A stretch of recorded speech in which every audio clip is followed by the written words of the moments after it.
और नाच गीत लेकर के आई हूँ। आप लोग को बहुत ही पसंद लगेगा, सुनिएगा जरूर। और बहुत ही प्यारा सा है, अच्छा सा है, छोटा ही है। इस पर भी अच्छे से नाच सकते हैं अगर ये ढोल पर गाया जाए, ढोलक के साथ अच्छी लगती है। तो चलिए सुना रही हूँ। हम ना जाइब निबुला तोड़े हो कटवा गड़ी जाला, हम ना जाइब निबुला तोड़े हो कटवा गड़ी जाला, हम ना जाइब निबुला तोड़े हो कटवा गड़ी जाला। सोने की थाली में जेवना परसलो, सोने की थाली में जेवना परसलो, ना जेवे नंदी के भैया हो, अरे ना जेवे नंदी के भैया हो, जियरा जरी जाला, ना जेवे नंदी के भैया हो, जियरा जरी जाला। हम ना जाइब निबुला तोड़े हो कटवा गड़ी जाला, हम ना जाइब निबुला तोड़े हो कटवा गड़ी जाला।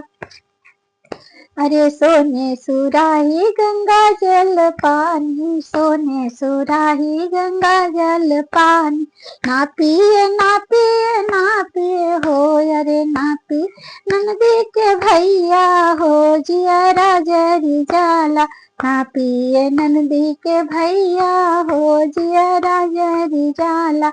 हम ना जाइब निबुला तोड़े हो कटवा गड़ी जाला, हम ना जाइब निबुला तोड़े हो कटवा गड़ी जाला। 5-25 के बीड़ा लगनी, लौंग इलायची के बीड़ा लगनी, पान सुपारी के बीड़ा लगनी, बीड़ा लगनी हो बीड़ा लगनी, नाचा भे अरे नाचा भे नंदी के भैया हो, अरे नाचा भे नंदी भैया हो, जियरा जरी जाला।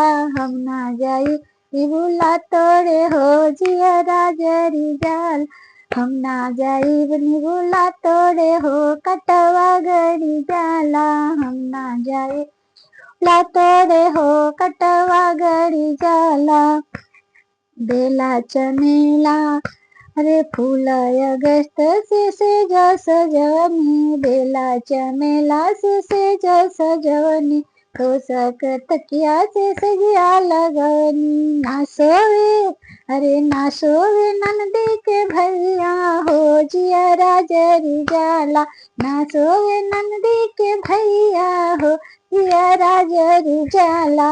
हम ना जाइब निबुला तोड़े हो कटवा गड़ी जाला, हम ना जाइब निबुला तोड़े हो कटवा गड़ी जाला, हम ना जाइब निबुला तोड़े हो कटवा गड़ी जाला, ना जाइब हो कटवा गड़ी जाला, हम ना जाइब अरे हम ना जाइब निबुला तोड़े हो कटवा गड़ी जाला, हम ना जाइब निबुला तोड़े हो कटवा गड़ी जाला।